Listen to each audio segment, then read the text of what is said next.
بسم اللہ الرحمن الرحیم۔ السلام علیکم ورحمۃ اللہ وبرکاتہ۔ ویلکم ٹو مائی چینل خیال نگری۔ ایک شخص تھا جو بہت بڑا امیر و کبیر تھا۔ اس کا کاروبار بہت بڑا تھا جس میں درجنوں ملازمین کام کرتے تھے۔ اس کا گھر بھی کافی بڑا تھا، اس میں بھی نوکر چاکر کام کرتے تھے۔ دن بھر وہ آفس میں کام کرتا اور شام گھر کو واپس آتا۔ اس کا جو اپنا بیڈ روم تھا وہاں ایک خوبصورت نوجوان لڑکی کی ڈیوٹی تھی جو صفائی کرتی تھی۔ ایک دن وہ اتفاق سے وقت سے پہلے گھر آ گیا۔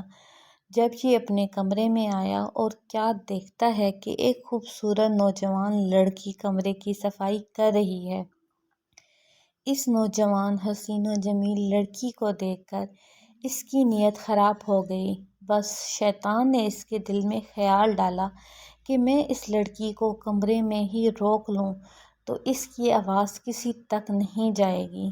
اگر باہر جا کر اس نے کسی کو بتایا بھی تو کوئی اس کی بات نہیں مانے گا۔ میں تو پورے پولیس اسٹیشن کو خرید سکتا ہوں، ملازمین سب میری بات مانیں گے۔ لڑکی نے دیکھا کہ آج مالک وقت سے پہلے گھر آ گئے ہیں تو اس نے جیسے ہی جلدی سے کام ختم کر کے جانا چاہا تو مالک نے ایک زوردار آواز میں کہا، ٹھہر جاؤ۔ وہ لڑکی مالک کے تیور دیکھ کر گھبرا گئی۔ مالک نے کہا کہ سب کھڑکیاں اور دروازے بند کر دو۔ یہ سن کر لڑکی پریشان ہو گئی کہ میں کروں تو کیا کروں، لیکن اس کے دل میں تقویٰ تھا، اللہ کا خوف تھا۔ اس کے آنسو بہہ رہے ہیں اور اللہ سے دعا بھی کر رہی ہے۔ چنانچہ اس نے ایک ایک کر کے سب کھڑکیاں اور دروازے بند کرنا شروع کر دیے۔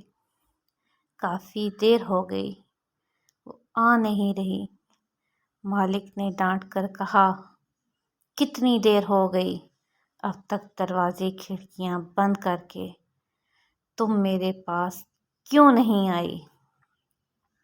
تو اس لڑکی نے روتے ہوئے کہا کہ مالک، میں نے سارے دروازے بند کر دیے ہیں اور کھڑکیاں بھی بند کر دی ہیں، لیکن ایک کھڑکی کو بہت دیر سے میں بند کرنے کی کوشش میں ہوں، لیکن ہو ہی نہیں پا رہی۔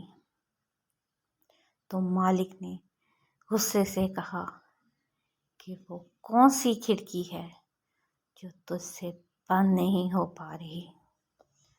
تو لڑکی نے کہا کہ اے میرے مالک، جن کھڑکیوں سے مخلوق دیکھتی ہے، انسان دیکھتے ہیں، میں نے وہ ساری کھڑکیاں بند کر دی ہیں، لیکن جس کھڑکی سے رب العالمین دیکھتا ہے وہ اس کھڑکی کو بہت دیر سے بند کرنے کی کوشش میں ہے، لیکن بند ہی نہیں ہو پا رہی۔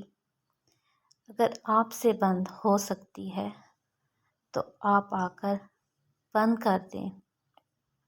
لڑکی کی یہ بات سن کر اس کے مالک کو سمجھ آ گئی کہ واقعی میں اپنے گناہوں کو لوگوں سے تو چھپا سکتا ہوں، لیکن رب العالمین سے نہیں چھپا سکتا۔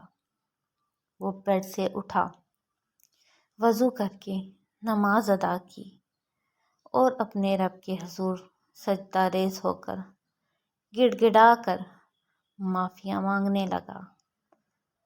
آج ہم بھی اگر سوچیں کہ ہم لوگ دوسرے لوگوں سے چھپ کر تو گناہ کر سکتے ہیں، لیکن اپنے گناہوں کو رب العالمین سے نہیں چھپا سکتے۔ اللہ پاک ہم سب کو گناہوں سے محفوظ رکھے، آمین ثم آمین۔